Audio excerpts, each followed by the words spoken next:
ओम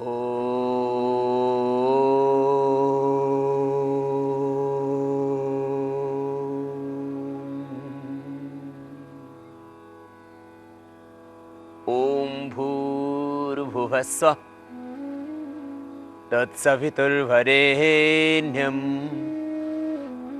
भर्गो देवस्य धीमहि धियो यो न प्रचोदयात्। ओम ईशावास्यमिदं सर्वं यत्किञ्च जगत्यञ्जगत् तेन त्यक्तेन भुञ्जीथाः मा गृधः कस्यचित् धनम्। ॐ कुर्वन्निवेह कर्माणि जिजीविषेच्छतं समाः एवं त्वहि नान्यथेतोऽस्ति न कर्म लिप्यते नरे। ॐ पूर्णमदः पूर्णमिदं पूर्णात् पूर्णमुदच्यते पूर्णस्य पूर्णमादाय पूर्णमेवावशिष्यते। ॐ शान्तिः शान्तिः शान्तिः। साप्ताहिक योगचर्या के अंतर्गत हम आपको बता रहे थे, सिखा रहे थे प्राणायाम सहित योगिक आसनों की विशेष प्रक्रिया। आज ये सप्ताह का अंतिम कार्यक्रम, ये रविवारीय कार्यक्रम, और इस रविवासरीय कार्यक्रम के तहत आज हम आपको सिखाएंगे कुछ ट्रेडिशनल एक्सरसाइज, परंपरागत व्यायाम। प्राणायाम के साथ जब शारीरिक व्यायाम किए जाते हैं तो उनके दुष्प्रभाव नहीं होते, अपितु प्राण शक्ति भी प्रबल होती है, शरीर के मसल्स भी स्वस्थ होते हैं। स्वस्थ, सुडौल, सुंदर, आकर्षक शरीर, आकर्षक व्यक्तित्व, आभा में, तेजो में, कांति में देह, आखिर किसको नहीं चाहिए। आज हम प्रथम प्राणायाम और उसके बाद में परंपरागत व्यायाम और कुछ आसनों की प्रक्रिया आपको सिखाएंगे।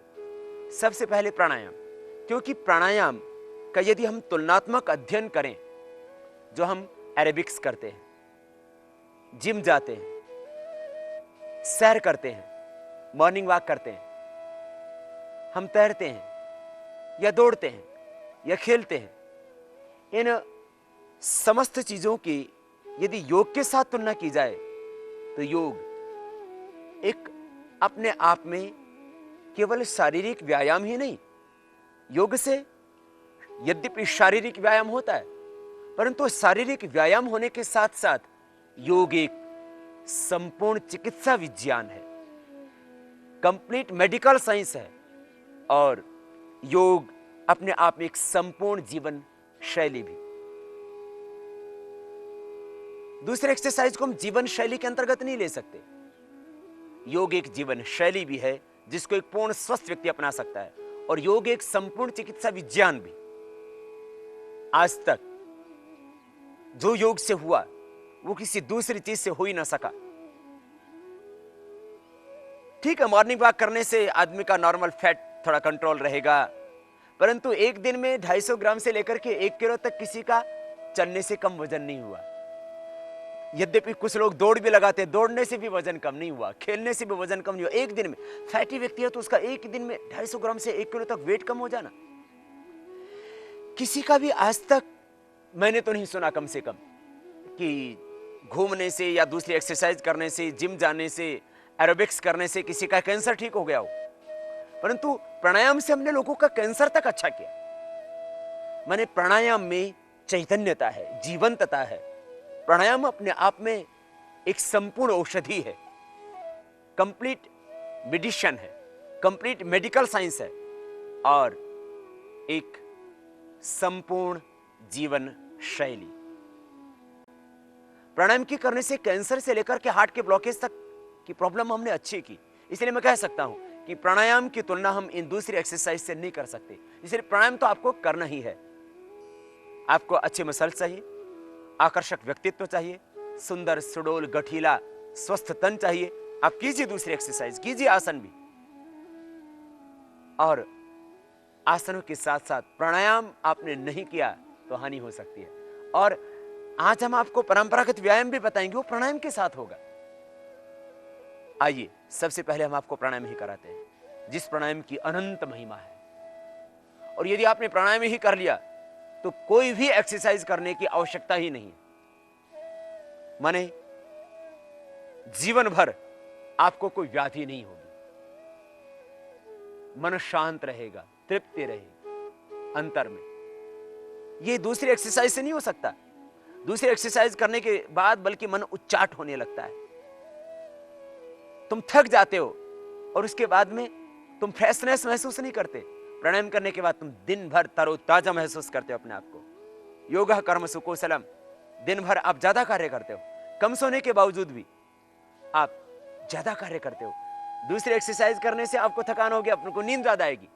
प्राणायाम के करने से नींद कम होगी जो ज्यादा आती हो तो, और यदि कम नींद आती है तो नींद भी संतुलित होगी। माने संतुलन होगा आहार का, संतुलन होगा विचारों का, संतुलन होगा भावों का, निद्रा का। प्राणायाम के करने से भूख पर नियंत्रण हो जाता है। प्राणायाम के करने से व्यसन छूट जाते हैं, शराब, तंबाकू, बीड़ी, सिगरेट। प्राणायाम के करने से गुस्सा क्रोध कम हो जाता है। यह दूसरे एक्सरसाइज से नहीं हो सकता। इसलिए प्राणायाम की हम तुलना एरोबिक्स से करें तो एरोबिक्स यदि चींटी के बराबर है तो प्राणायाम पहाड़ के समान। माने एक है पूरा ब्रह्मांड और एक तरफ एक सुई रखने योग्य, जितनी जगह हो उतना लाभ। तो प्राणायाम से ये संपूर्ण वैश्विक शक्तियां मिलती हैं। इसलिए प्राणायाम की एरोबिक्स के साथ में तुलना करना, प्राणायाम की दूसरी फिजिकल एक्सरसाइज के साथ में तुलना करना, जिम के साथ तुलना करना, सैर के साथ तुलना करना, प्राणायाम की खेलकूद के साथ तुलना करना। बल्कि खेलकूद तब अच्छा होगा जब साथ में प्राणायाम होगा। तैराक भी वो अच्छा होगा जो प्राणायाम करेगा, जिसकी प्राण शक्ति प्रबल होगी। और प्राण शक्ति बिना तो सब कुछ व्यर्थ है। एक आदमी की मसल बहुत अच्छे है लेकिन कैंसर हो रहा है। मैंने देखा उन लोगों को, एक आदमी के मसल बहुत अच्छे है लेकिन अस्थमा है।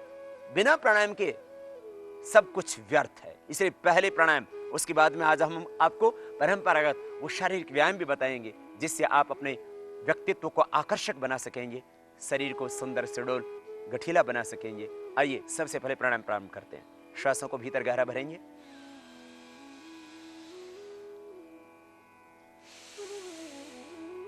बाहर छोड़ेंगे। आप युवा हैं, ज्यादा शक्ति है तो थोड़ा और जोर से भर लीजिए ऐसे।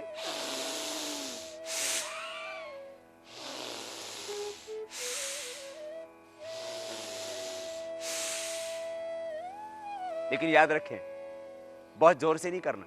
ज्यादा ताकत से प्राणायाम करने से ज्यादा फायदा होगा ऐसा नहीं है। बेनिफिट होगा मध्यम गति से करने से। और हार्ट की प्रॉब्लम है, बीपी हाई है, कमजोर हैं आप, तो बहुत जोर से करना ही नहीं। अस्थमा है तो बहुत जोर से करना ही नहीं। 2 मिनट ये भस्त्रिका प्राणायाम। लंबे गहरे सांस फेफड़ों में भरना।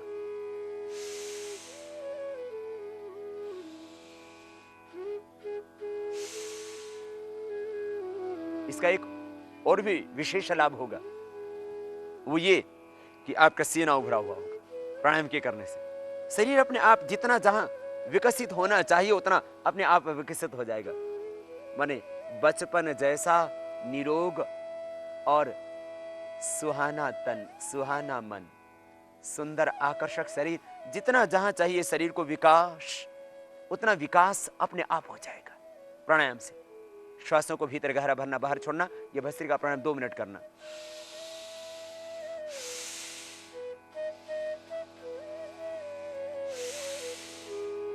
प्रार्थनापूर्ण हृदय से, सहजता के साथ श्वासों का भीतर आधान, मानो वैश्विक चेतना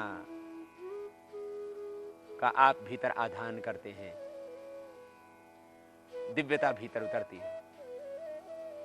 अंदर से पोषण मिलता है शरीर को। और जब भीतर से आप सशक्त हैं तो बाहर की प्रकृति की प्रतिकूलताएं, बाहर का प्रदूषण, ये कोई विकार, ये बैक्टीरिया, ये तरह तरह के कीटाणु, रोगाणु, जीवाणु, अलग अलग प्रकार के, ये आपको रोगी नहीं बना पाएंगे। आपके भीतर एक ऐसी शक्ति पैदा हो जाएगी प्राणायाम से जो समस्त रोगों से आपको छुटकारा दिलाएगी। और व्याधियां आपके आसपास भटक रही होंगी लेकिन आपके ऊपर अटैक नहीं कर पाएंगी। 2 मिनट भस्त्रिका करने के बाद 7 प्राणायामों की प्रक्रिया पूरी करनी है आपको प्रतिदिन।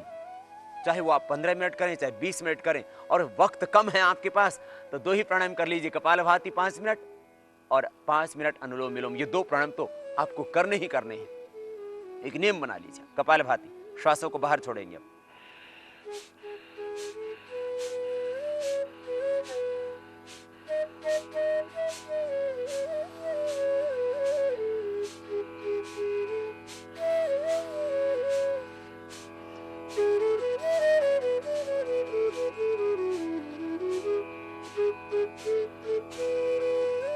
श्वासों को बाहर छोड़ते हैं और श्वासों को बाहर छोड़ते हैं तो पेट अपने आप अंदर जाता है। ये कपालभाति प्राणायाम की प्रक्रिया में दूसरा विशेष खास अभ्यास।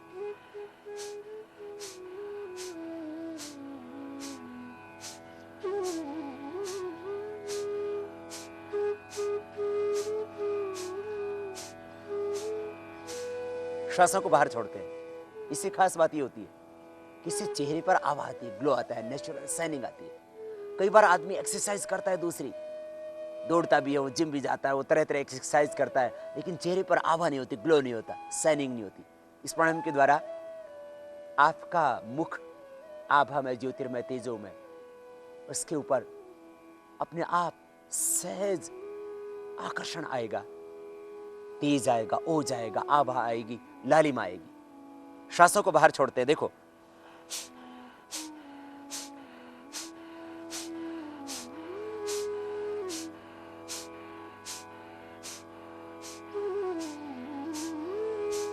दोनों हाथ ध्यान मुद्रा की स्थिति में श्वासों को बाहर छोड़ते हैं और पेट अपने आप अंदर जाता है।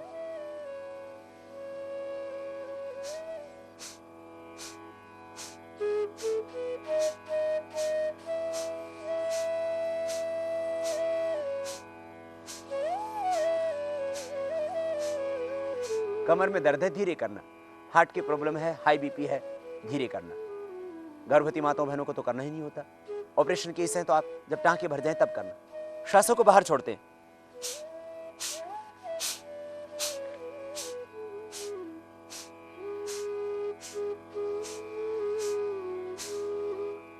श्वासों को बाहर छोड़ते रहे, पेट अंदर जाएगा, सहज होगी कपालभाति की क्रिया।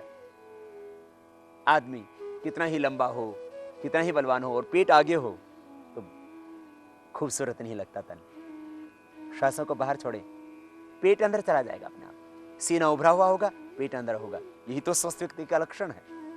पेट अंदर, सीना बाहर। सीना उभरा हुआ हो, पेट अंदर हो, तो ये स्वस्थ और सुंदर तन का लक्षण ही तो है आखिर। श्वासों को बाहर छोड़ो।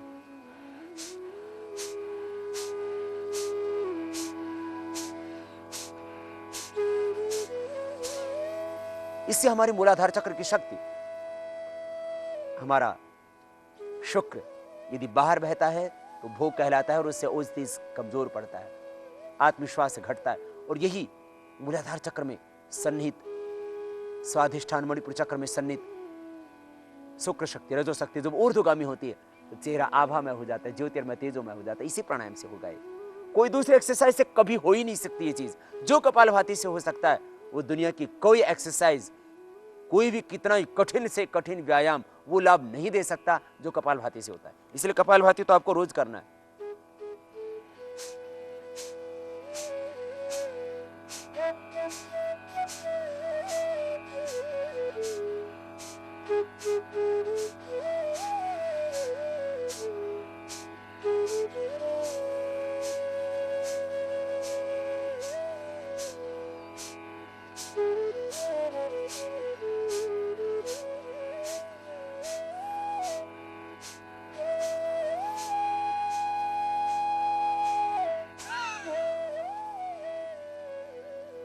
ये कपालभाति प्राणायाम कम वक्त हो तो भी 5 मिनट तो कम से कम आपको रोज करना है।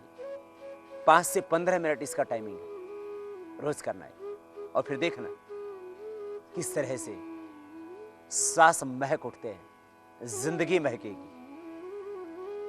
आपको सौंदर्य पाना है तो भी करना, आरोग्य पाना है तो भी करना, शक्ति पानी है तो भी ये प्राणायाम करना, और असाध्य से साध्य रोग को मिटाना है तो भी ये प्राणायाम करना। अद्भुत है ये प्राणायाम कपालभाति। श्वासों को बाहर छोड़ के बाहर रोक देंगे, बाह्य प्राणायाम। प्राणायाम की प्रक्रिया में सबसे पहले भस्त्रिका, फिर कपालभाति, फिर बाह्य प्राणायाम, उसके बाद अनुलोम विलोम, भ्रामरी, उद्गीत और श्वासों पर प्रणव का, ओम का ध्यान। ये 7 प्राणायाम मुख्य है, इनको प्रतिदिन आपको करना है। श्वास को अंदर भरेंगे, बाहर छोड़ेंगे, बाहर रोक देंगे, त्रिबंध के साथ बाह्य प्राणायाम। यदि हार्ट हाई बीपी की ज्यादा प्रॉब्लम है तो आप इसको ना करना। हार्ट हाई बीपी की थोड़ी प्रॉब्लम है तो आप 5 से 10 सेकंड इसको कर सकेंगे। सर्वाइकल पेन है तो जालंधर बंध न लगाना, इतना ध्यान रखना हमेशा। श्वास को अंदर भरते हैं, पूरा करते हैं, बाहर छोड़ेंगे, रेचक करेंगे और बाहर छोड़ के बाह्य कुंभक।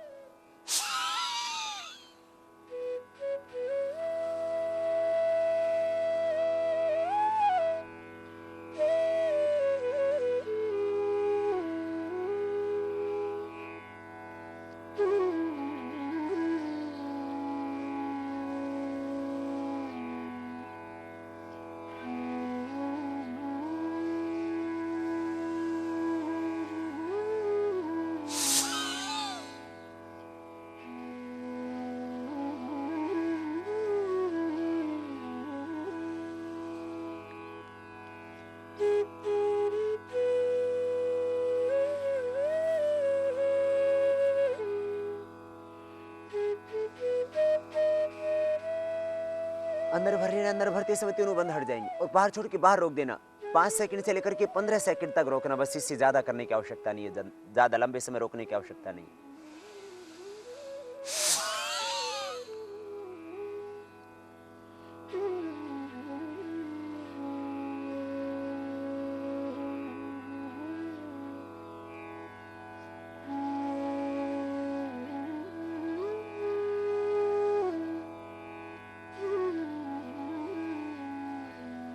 ये बाह्य प्राणायाम, श्वासों को बाहर छोड़ के बाहर ही रोक देते हैं।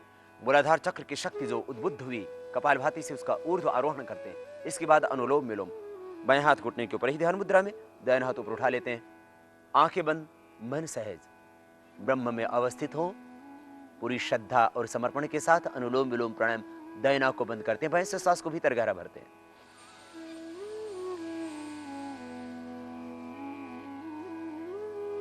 बाएं से भरा, दाएं से बाहर, फिर दाएं से लेना और बाएं से बाहर। बाएं नाक से सांस को भीतर गहरा भरते हैं।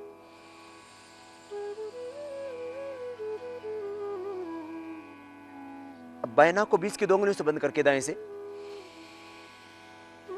बाहर छोड़ते, फिर दाएं से भरते हैं पूरा। डायफ्राम तक फेफड़ों में गहरा भरना, पेट में नहीं भरना, बस इतना खास ध्यान रखना। हृदय को बंद करके बाएं से कीजिए। इस प्राणायाम को निरंतर करते रहिए। और जो मैं आपको शिव संकल्प दे रहा हूं, जिन दिव्य विचारों की संप्रेषणा दे रहा हूं, वैसे ही अपने मन के भावों को दिव्यता में परिवर्तित करते रहिए। लंबा सांस लेना और छोड़ना। बाएं से श्वास को लेना सहज एक अनुष्ठान की तरह, दाएं से बाहर छोड़ना, फिर दाएं से लेना, बाएं से बाहर छोड़ना। ऐसे ही करते रहिए लगातार। अनुलोम विलोम प्राणायाम लगातार अब 2, 3, 5 मिनट कर सकते हैं। थक जाएं तो रुक जाएं। और यदि अभ्यस्त हैं आप, स्वस्थ हैं आप, ऊर्जावान हैं आप, तो 15 मिनट लगातार भी कर सकते हैं, नॉन स्टॉप भी। लेकिन उसके लिए अभ्यास चाहिए। लेकिन खास बात, हार्ट हाई बीपी वालों और कमजोर व्यक्तियों को शक्ति का अतिक्रमण नहीं करना। लंबा लो, लंबा छोड़ो। इससे आंखों की सारी समस्याएं दूर होती हैं, आंखों का चश्मा तक हट जाता है। हमने जो देखा लाखों व्यक्तियों पर प्रत्यक्ष रूप से और करोड़ों व्यक्तियों पर प्रत्यक्ष रूप से, उसी को आपके बीच में कहा, आपके सामने कहा, आपके साथ उसको शेयर किया।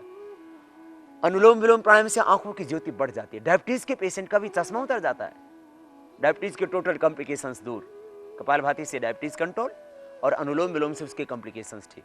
ये 7 प्राणायामों का इसलिए एक पैकेज बनाया, जैसे एक संपूर्ण आहार और संतुलित आहार की संरचना करते हैं, इसी तरह से ये संपूर्ण व्यायाम, संपूर्ण मेडिसिन, ये संपूर्ण जीवन शैली आपके जीवन का एक संपूर्ण आधारभूत सत्य, ये प्राणायाम की प्रक्रिया है। अनुलोम विलोम प्राणायाम के करने से आंखों की समस्या, मस्तिष्क की रोग, हाइपरटेंशन, डिप्रेशन, माइग्रेन, पेन, कानों के रोग, हृदय की समस्त समस्याएं, स्नायुओं के रोग सब अपने आप मिट जाएंगे। एक शब्द में मैं कहूं, जितने इस धरती पर रोग हैं, जो हो चुके हैं, जो हो रहे हैं और जो होने वाले हैं, उनका एकमात्र समाधान ये प्राणायाम की संपूर्ण 7 प्रक्रियाएं, और उसमें महत्वपूर्ण है कपालभाति और ये अनुलोम विलोम प्राणायाम। इस प्राणायाम को लगातार कीजिए, जब थक जाएं तब रुक जाएं। इस तरह से अनुलोम विलोम प्राणायाम आपको कितना ही कार्य हो, कितनी ही व्यस्तता हो, 5 मिनट तो रोज करना ही है। लंबा श्वास यूं लेना,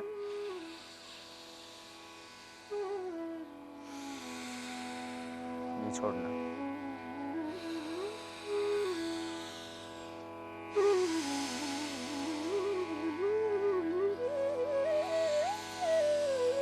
गहरा सांस डायफ्राम तक यूं भरते हैं और बाहर छोड़ते हैं।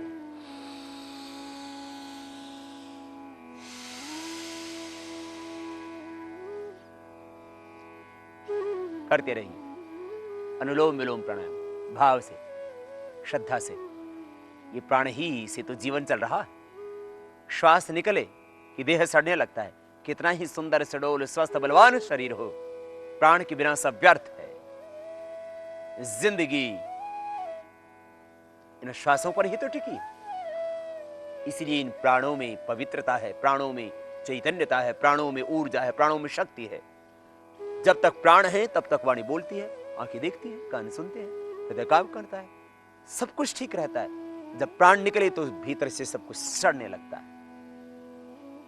और इन्हीं प्राणों के अंदर ही विकार आते हैं। वात विकार प्राण ही के तो विकार है। वात रोग इससे ठीक होगा, श्वसन तंत्र अच्छा होगा, इसलिए कफ रोग सब मिट जाएंगे। पाचन की क्रिया ठीक हो जाएगी तो पित्त रोग मिट जाएंगे। संपूर्ण आरोग्य का आधार ये 7 प्राणायाम, और उसमें कर रहे हैं आप अनुलोम विलोम, महत्वपूर्ण प्राणायाम, सारे स्नायुओं को शक्ति देने के लिए। स्नायु की दुर्बलता, स्नायु सिकुड़ गए हैं, कहीं उसमें ब्लॉकेज आ गया है, सब ठीक हो जाएगा अपने आप। अनुलोम विलोम प्राणायाम पैर से लेकर के सिर तक, सिर से लेकर के पैर तक पूरे शरीर का शोधन, समस्त नाड़ियों का शोधन, अष्ट चक्रों का जागरण, भीतर सुप्त शक्तियों का जागरण, सोई प्रतिभा, सोई शक्ति, भीतर की आभा अपने आप जागृत होगी अनुलोम विलोम से।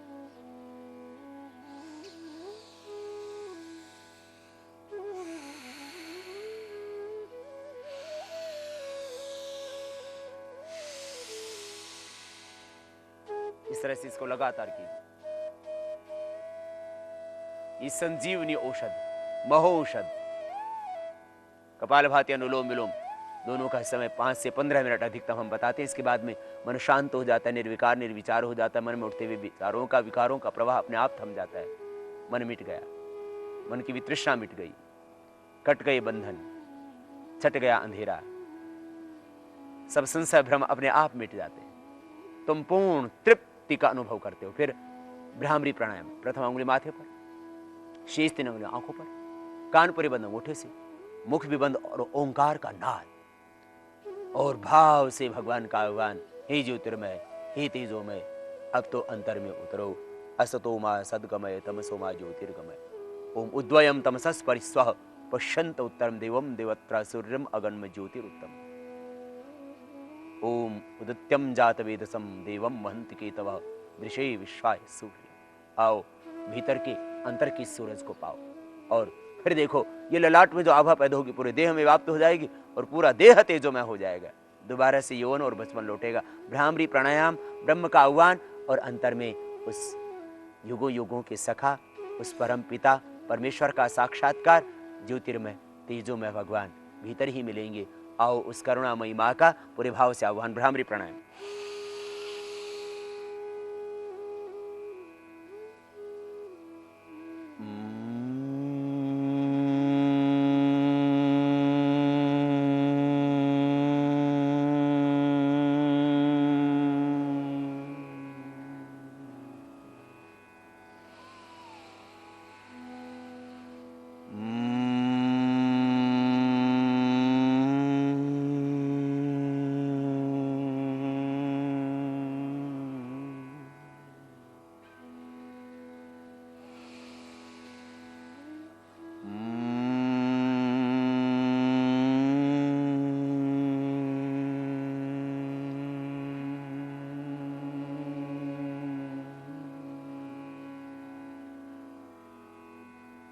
अजय चक्र में ही मन केंद्रित रखें, दोनों हाथ घुटनों पर ध्यान मुद्रा में।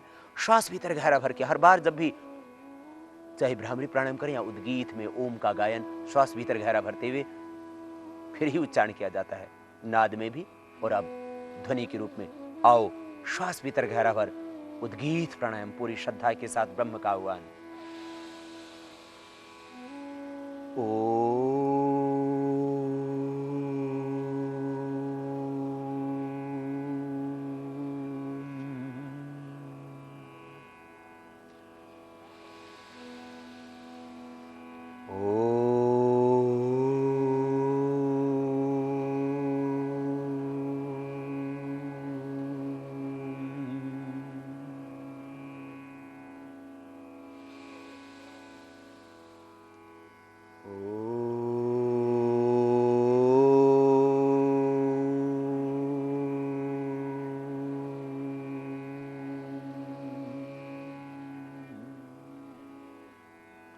मौन हो, नासिकाग्र पर मन एकाग्र कर साक्षी भाव से प्रणव का ध्यान श्वासों के साथ।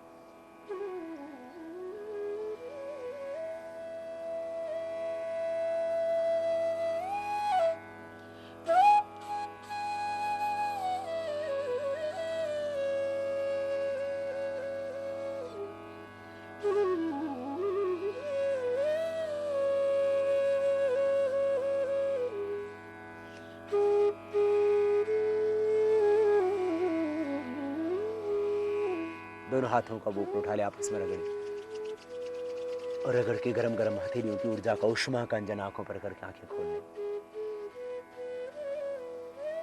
ये इतना प्राणायाम सबको करना है, वृद्ध हो, युवा हो, बीमार हो, कमजोर हो, कोई भी व्यक्ति जो स्वस्थ रहना चाहता है और प्रसन्न रहना चाहता है, शांत रहना चाहता है, जीवन में आनंदित रहना चाहता है, जीवन को उत्सव की तरह जीना चाहता है, उसको ये करना ही पड़ेगा। इसके बाद आज साप्ताहिक योगचर्या के अंतर्गत आपको सिखाएंगे कुछ ट्रेडिशनल फिजिकल एक्सरसाइज प्राणायाम के साथ परंपरागत व्यायाम, और उससे पहले थोड़ी सूक्ष्म व्यायाम की प्रक्रियाओं को।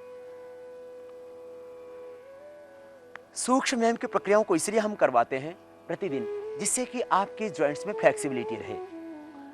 जितना आपके शरीर की संधियां स्वस्थ होंगी उतना ही आप ज्यादा स्वस्थ होंगे। पैरों को आगे पीछे दबाना और यूं गोल घुमा देना। 7 प्राणायाम, 7 सूक्ष्म व्यायाम और 7 आसनों का हमने एक पैकेज बनाया पूरा। यदि इतना भी व्यक्ति प्रतिदिन कर ले तो कभी बीमार हो ही नहीं सकता। 7 प्राणायाम आपको बताए, अब ये 7 सूक्ष्म व्यायाम बता रहे, और 7 आसन हम पहले आपको बता चुके हैं। मुंडूकासन, शशकासन, भुजंगासन, सलभासन, उत्तान पादासन, पवन मुक्तासन और मरकटासन। और बस ये 7 व्यायाम जो अभी हम बता रहे हैं, ये 7 सूक्ष्म व्यायाम, 7 प्राणायाम, 7 आसन, इतना ही पर्याप्त है एक स्वस्थ व्यक्ति के लिए, एक बीमार व्यक्ति के लिए, एक आम आदमी के लिए। और इतना सब कर सकते हैं, उसमें कोई हानि नहीं। ये बटरफ्लाई हिप जॉइंट के लिए, पैरों के लिए, घुटनों के लिए, पूरी नीचे वाले पोर्शन के लिए और स्पाइन के भी नीचे वाले हिस्से के लिए बहुत उपयोगी। और 5 अभ्यास हाथों के, सर्वाइकल स्मॉलाइटिस पेन के लिए भी, और मेरुदंड के ऊपरी भाग को स्वस्थ बनाने के लिए, कंधों के लिए, हाथों के लिए। क्लॉकवाइज, फिर विपरीत दिशा से एक बार गोल घुमाएं, फिर उसके अपोजिट साइड से घुमाएं। कोहनी एकदम सीधी, मुट्ठियां बंद, अंगूठा अंदर, उंगलियां ऊपर। सेकंड अभ्यास, दोनों हाथ सामने, कोहनियों से दोनों हाथों को मोड़ लेते हैं और अब कोहनियों को सामने मिला दें। श्वास अंदर भरते हुए बड़ा शून्य बना दें। यह हार्ट के लिए, कंधों के लिए, सर्वाइकल स्प्लैट स्पिन के लिए जरूरी। और प्रतिदिन ऐसा करने से आपको कभी भी थकान होगी नहीं।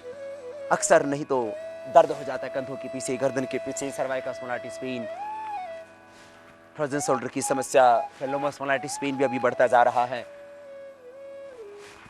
दोनों हाथों को ऊपर उठा ले। तीसरा विशेष प्राणायाम, ये ऊपरी भाग के लिए प्राणायाम के साथ ये तीसरा विशेष अभ्यास, दाहिने हाथ से बाएं हाथ को सिर के पीछे से खींचते हैं, फिर बीच में रुक जाते हैं। एक दूसरे हाथ से एक दूसरे हाथ के कलाई को पकड़ करके ये विशेष अभ्यास।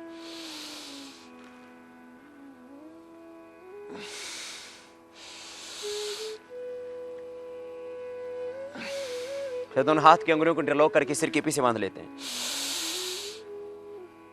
हाथों से सिर की ओर, सिर से हाथों की ओर, एक दूसरे के विरुद्ध दबाव। एक कंपन सा पैदा होता गर्दन में अपने आप। हाथ नीचे, दाएं हाथ को ऊपर उठा लेते हैं, कान के पास सिर से लगा देते हैं, एक दूसरे के विरुद्ध दबाव। एक कंपन सा पैदा होगा गर्दन में। दोनों हाथ घुटनों के ऊपर, मेरुदंड सीधा, और कंधों को गोल घुमा देते हैं।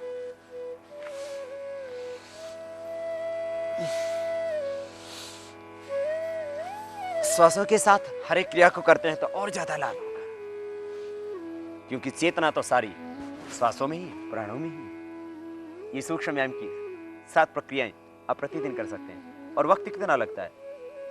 5 मिनट। 3 से 5 मिनट में सारी प्रक्रिया हो जाती है 7 सूक्ष्म व्यायामों की। आइए आज अब बताते हैं आपको परंपरागत व्यायाम के तरीके। नए रुपए का झंझट, आपकी बचत भी होगी पैसे की, न समय का झंझट और न बहुत बड़े स्थान की आवश्यकता।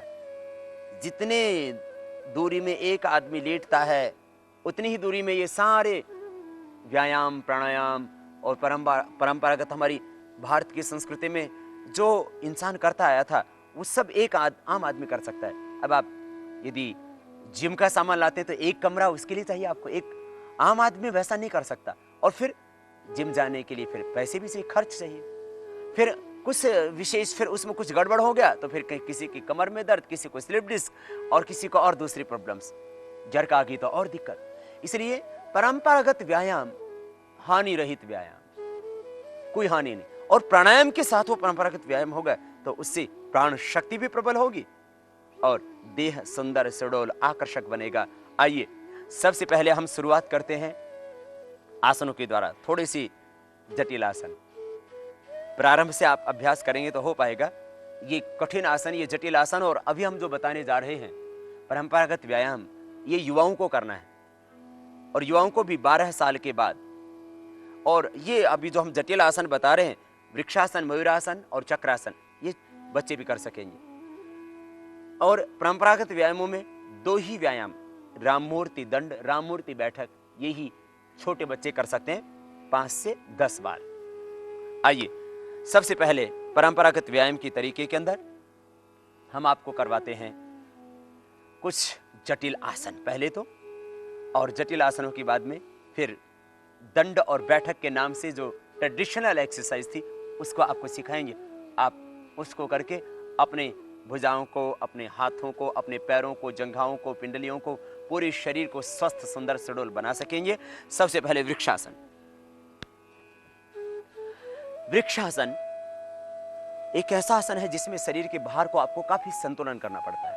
हाथों के ऊपर 90 डिग्री पर ऊपर पैर सीधे होते हैं और उसी में चलना मयूर चाल कहलाता है।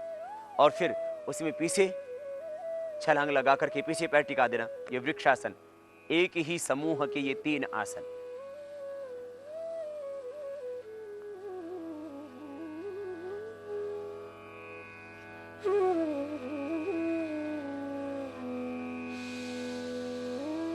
श्वास अंदर भर के हाथों पर शरीर के भार को संतुलित करेंगे।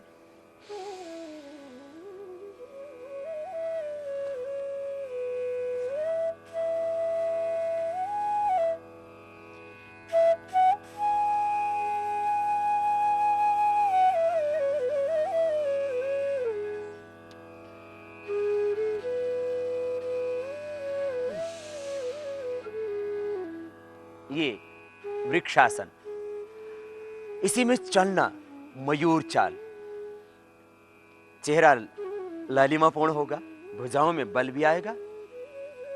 आप पहले 10 कदम, फिर 20, फिर 30, 50, अभ्यास से आप आधा किलोमीटर भी चल सकते हैं। अभी तो पैरों के बल चलना भी बहुतों से मुश्किल होगा, लेकिन अभ्यास के बाद आप ऐसा भी कर सकते हैं। मयूर चाल, और उसी में फिर हम चक्रासन भी करेंगे।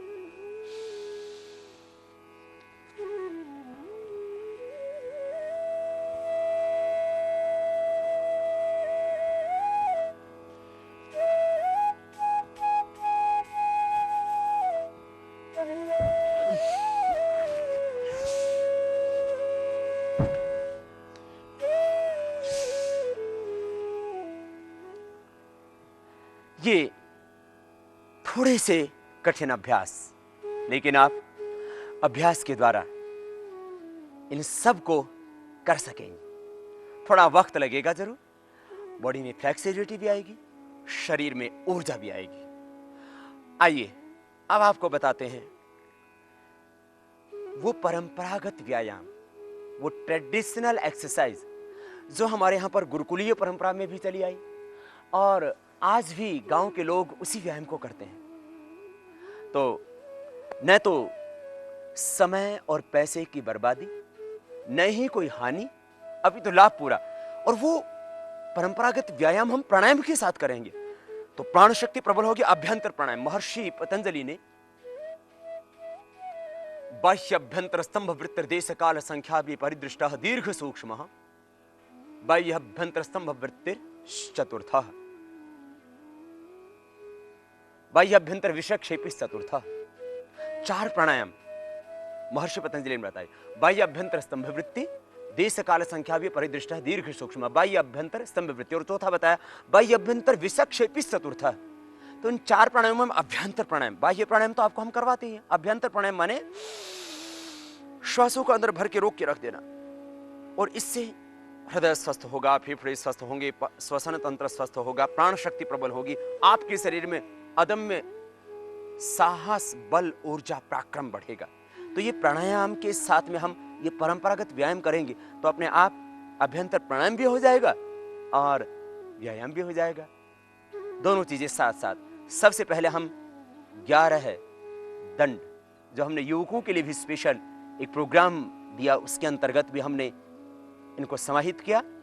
आप सप्ताह में एक बार, पहले दिन आप एक दंड को 1 या 2 बार ही लगाना, बाद में अभ्यास होने के बाद उसको 3 बार, 5 बार, 1-1, 2-2 करके रोज बढ़ाना। यदि आपने पहले दिन 5-5 लगा दी सारी, तो आपके हाथ पैरों के मसल दुखने लगेंगे और कोई हानि तो नहीं होगी, लेकिन दुखना भी तो अच्छा नहीं। इसलिए पहले दिन आप 1 बार, फिर दूसरे दिन 2 बार, फिर तीसरे दिन 3 बार, इस तरह से इन दंडों के अभ्यास को बढ़ाना।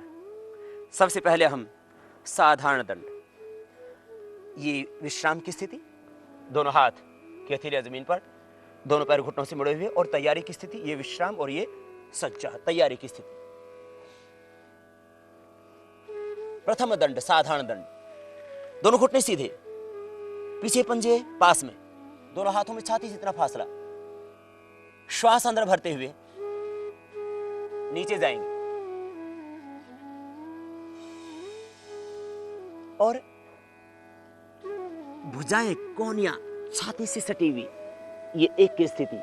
फिर 2 में ऊपर और 3 में वापस, घुटने सीधे रहेंगे। फिर सांस अंदर भरते हुए धीरे धीरे नीचे जाते हैं, फिर ऊपर उठते हैं और वापस आते हैं। पहले दिन 1 या 2 बार ही करना आप। फिर से एक बार देखिए, श्वास अंदर भरते हुए नीचे धीरे धीरे, फिर ऊपर और वापस।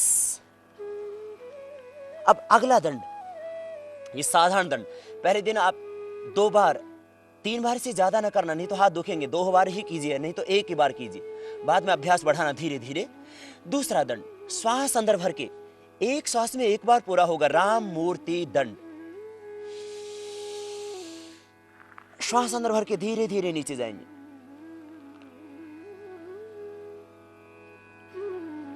कोनिया पार्श्व से सटी हुई सांस अंदर देखेंगे ऊपर, और वापस जिस तरह से गए थे वैसे वापस धीरे धीरे।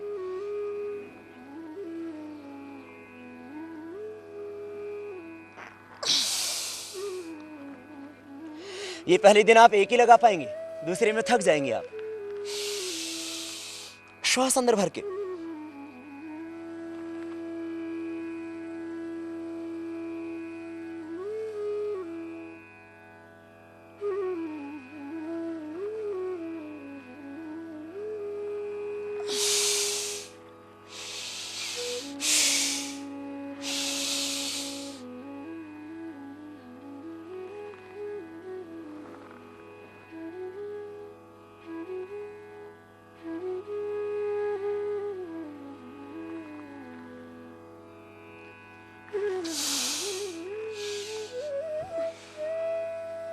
ये दूसरी दंड, राममूर्ति दंड। थोड़ा बल लगता है इसमें, भुजाएं आपकी सबल हो जाएंगी और हानि 1% कोई नहीं। छोटे बच्चे भी जो 7 साल के बच्चे हैं, 12 साल के बच्चे इसको पूरा कर सकते हैं, 7 साल के बच्चे इसको 10 बार कर सकते हैं। और 10 बार राममूर्ति ये दंड और 10 बार राममूर्ति बैठक ये 7 साल के बच्चे भी कर सकते हैं। इससे ज़्यादा दंड बैठक बच्चों को नहीं करना चाहिए। 12 साल के से अधिक आयु के बच्चे इनको 50-50 बार भी कर सकते हैं। अब तीसरा दंड, ये विश्राम की स्थिति, तैयारी की स्थिति। श्वास अंदर भर के 3 बार आगे दंड लगाएंगे, फिर वापस आएंगे एक श्वास में।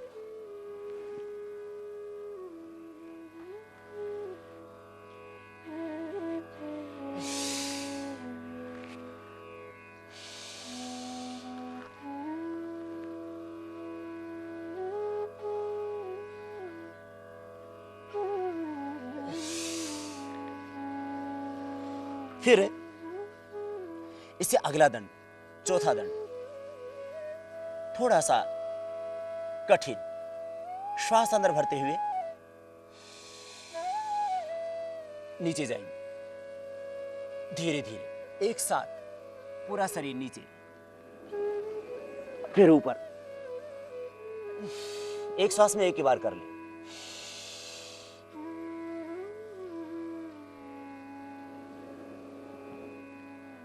ज्यादा बार भी कर सकते हैं, यदि आप में बल है तो आप 3 बार 5 बार कर सकते हैं एक ही श्वास में।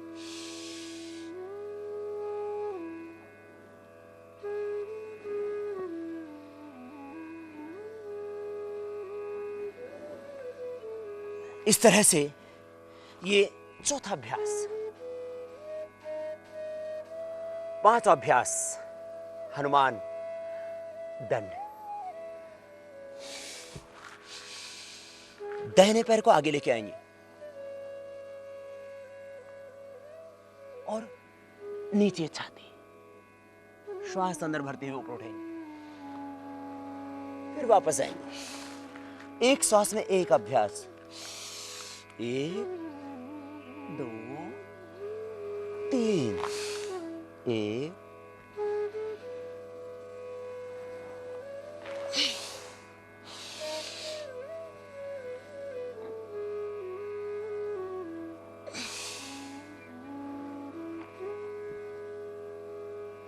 अब वृश्चिक दंड, छठा अभ्यास। श्वास अंदर भरते एक पैर को ऊपर उठाएंगे जितना उठा सकते हैं,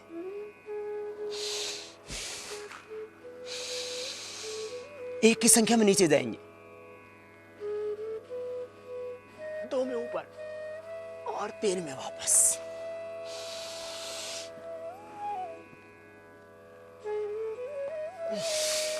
प्राणायाम भी पूरा हो रहा है साथ साथ।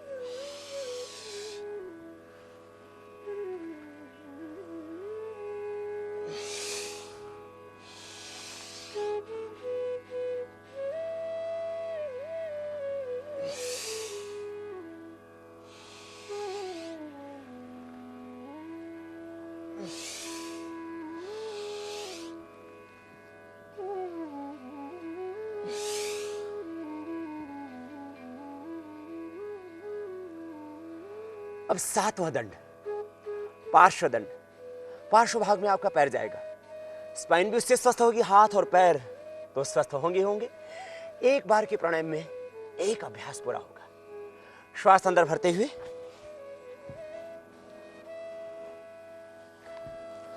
इस तरह से यह अभ्यास निष्पन्न होगा।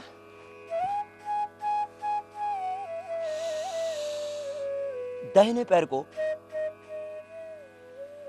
बीच से डालते हुए बाएं हाथ और पैर के बीच से बाएं साइड में ले जाएंगे इस तरह से, और नीचे झुकेंगे, उस पैर को देखेंगे, दूसरा पैर बिल्कुल सीधा, और फिर ऊपर उठेंगे 2 की संख्या में और 3 की संख्या में वापस।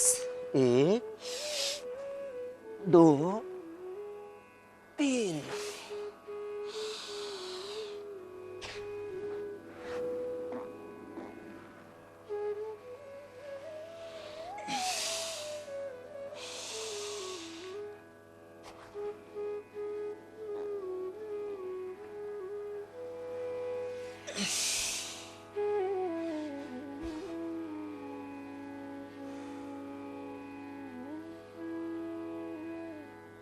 अब अगला अभ्यास, 8वां अभ्यास थोड़ा और कठिन होगा। पलट दंड। दोनों पैर बिल्कुल सीधे पीछे, श्वास अंदर भरते हुए दाहिने पैर को ऊपर उठाएंगे और बाएं हाथ के पास में यूं पीछे से लाकर के टिका देंगे। वापस, और एक श्वास में एक बार अभ्यास पूरा होगा। 1 2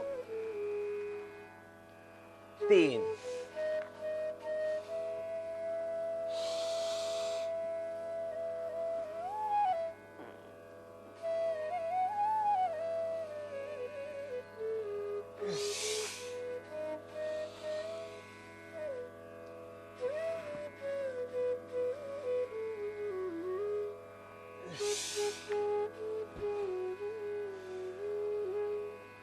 अब 9वां अभ्यास।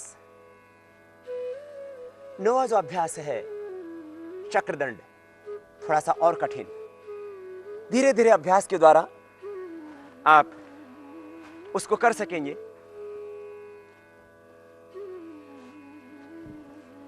सामने से पैर घूमेगा, पहले पार्श्व भाग में फैला देंगे पैर को, और पार्श्व भाग में फैला करके इस दाहिने पैर को सामने से घुमाएंगे और दोनों हाथ ऊपर उठ जाएंगे। जब सामने से पैर घूमेगा फिर पीछे को ले जाएंगे, एक बार ऊपर उठेंगे फिर वापस आएंगे। 1 यूं घूम के गया, 2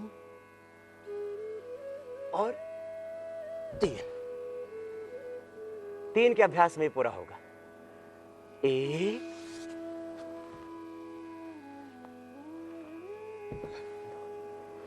फिर दूसरी तरफ से, जैसे इस पैर से हम कर रहे हैं ऐसे ही दूसरी पैर से यह अभ्यास इस तरह से निष्पन्न होगा।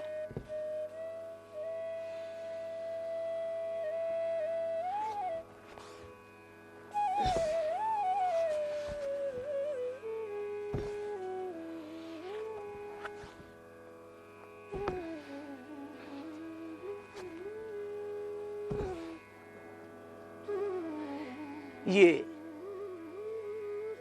थोड़ा सा कठिन है, पूरी गोलाई में घुमा देते हैं।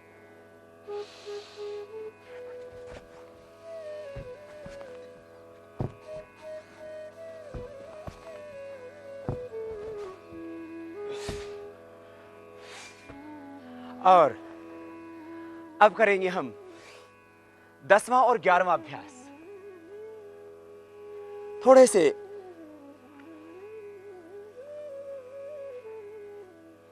कठिन अभ्यास, शक्ति तो लगेगी, और क्योंकि प्राणायाम के साथ इन अभ्यासों को आप निष्पन्न कर रहे हैं, इसलिए प्राण शक्ति भी प्रबल होगी, दैहिक आरोग्य भी मिलेगा।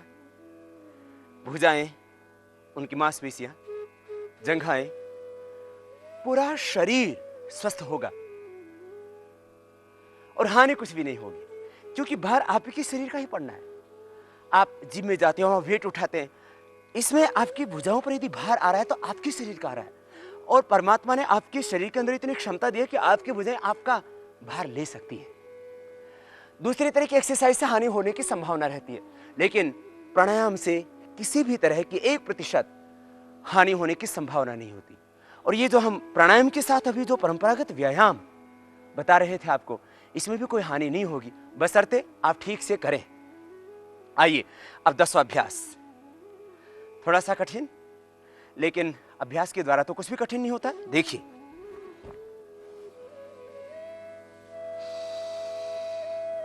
श्वास अंदर भरेंगे, पैर ऊपर उठा देंगे, शेरदंड।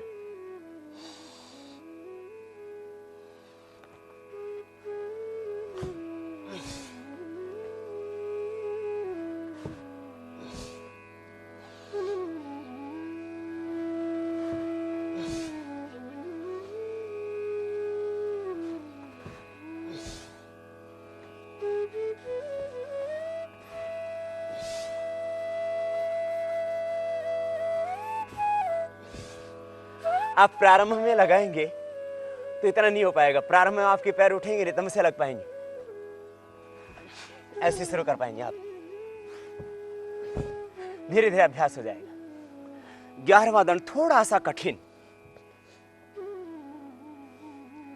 लेकिन अभ्यास के द्वारा तो सब कुछ ठीक हो जाएगा।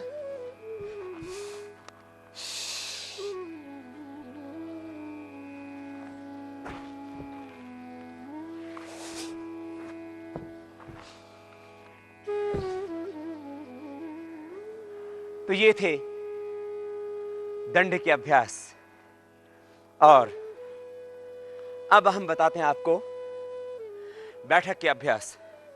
बैठक छोटे बच्चे ना करें। हमने कहा 7 से 12 साल के बच्चे राममूर्ति दंड जो हमने बताई थी आपको, सेकंड दंड, और राममूर्ति बैठक ये 10-10 बार लगा सकते हैं। इसमें पूरी एक्सरसाइज हो जाएगी और कुछ हानि नहीं होगी। 12 साल के बाद के बच्चे, युवा, सभी एक्सरसाइज कर सकते हैं। साधारण बैठक, दोनों हाथ साइड से सामने जाएंगे, छाती के बराबर, फिर वापस,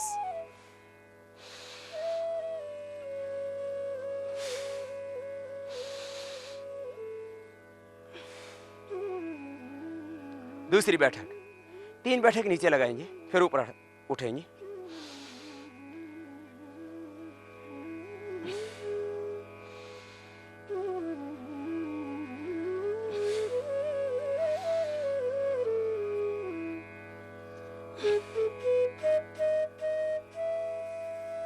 अब तीसरी बैठक, श्वास अंदर भरते हो हम आगे छलांग लगाएंगे एक बार, फिर वापस आएंगे।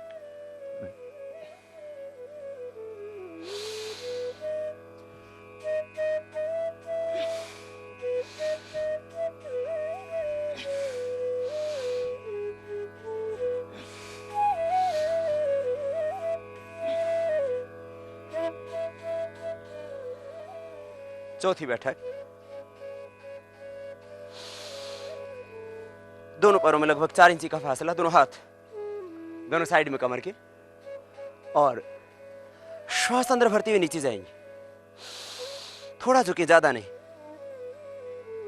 और फिर वापस।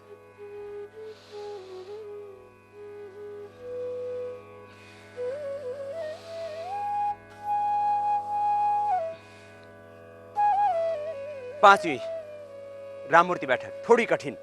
श्वास अंदर भरेंगे, अंगूठा अंदर, अंगुलियों ऊपर, मुट्ठियां बंद, और एड़ियां ऊपर उठ जाएंगी, पंजों पर पूरा भार, और नीचे बैठेंगे धीरे धीरे, एक श्वास में एक बार, जैसे राममूर्ति दंड थी उसी तरह से बैठक, बहुत धीमी गति से।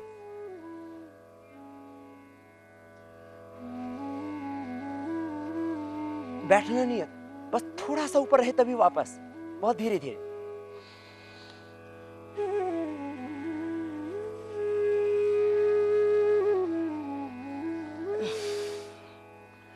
एक श्वास में 1, बैठक। पहले दिन आप एक ही करना, दूसरे दिन 2, फिर 3, 4, 5, 10 कर ली तो बहुत हो जाता है पूरा व्यायाम। पूरा 7 में बना तो सीना आपका उभरा हुआ होगा। फिर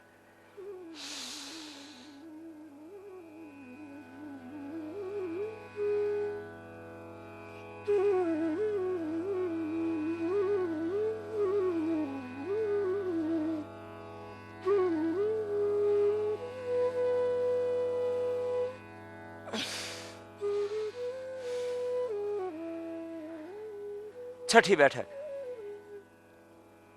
दाहिना पैर सामने और बाएं पीछे, दोनों हाथ कमर के दोनों साइड में, और श्वास अंदर भरते हुए हम दाहिने पैर पर आगे बैठने की कोशिश करेंगे। जितना आप आगे जा सकते हैं आगे जाएं। बाएं पैर बिल्कुल पीछे सीधा, दाहिने पैर के ऊपर बैठिए और रुकिए मत, फिर वापस। इस तरह से 3 बार कीजिए आप।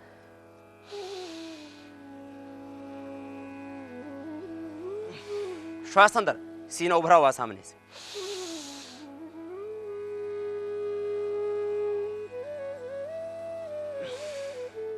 इसी तरह से दूसरे पैर से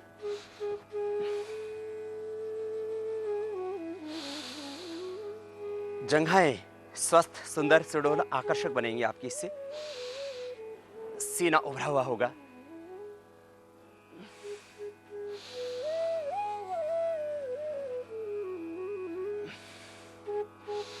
पहले दिन आप एक ही बार करना,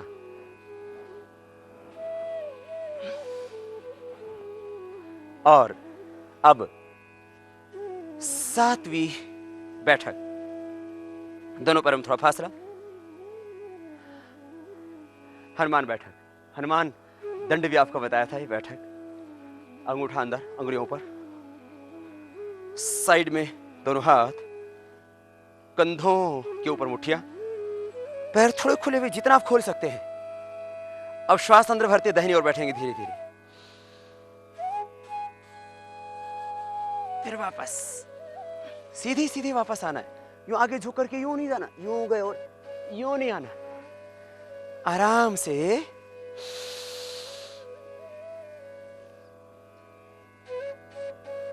दूसरा पैर बिल्कुल सीधा और पंजा जमीन पर, और यूं वापस।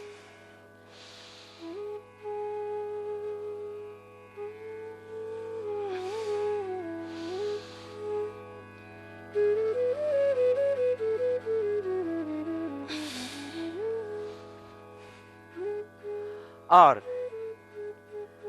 स्थिर होकर के गतिशील होना, सहज धावन की प्रक्रिया, उसमें भी श्वास अंदर भर के आप करें तो फिर प्राणायाम भी होगा और पूरा व्यायाम भी। इस तरह से घर में आप 5, 10, 15 हजार, 20 हजार की साइकिल नहीं ला सकते, और उससे आप बल्कि आलसी हो जाते हैं। इसको कीजिए आप। फिर दूसरा अभ्यास, हाथ नीचे और श्वास अंदर भर के अब 5 बार कीजिए।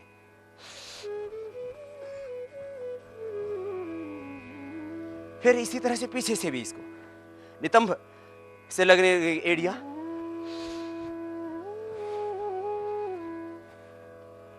और एक अभ्यास, दोनों हाथ साइड में, एक श्वास में साइड में हाथ और फिर ऊपर।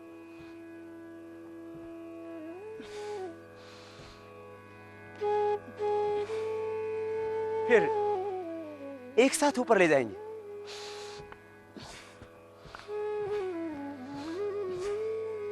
यह अभ्यास आप करेंगे तो निश्चित रूप से आप स्वस्थ रहेंगे।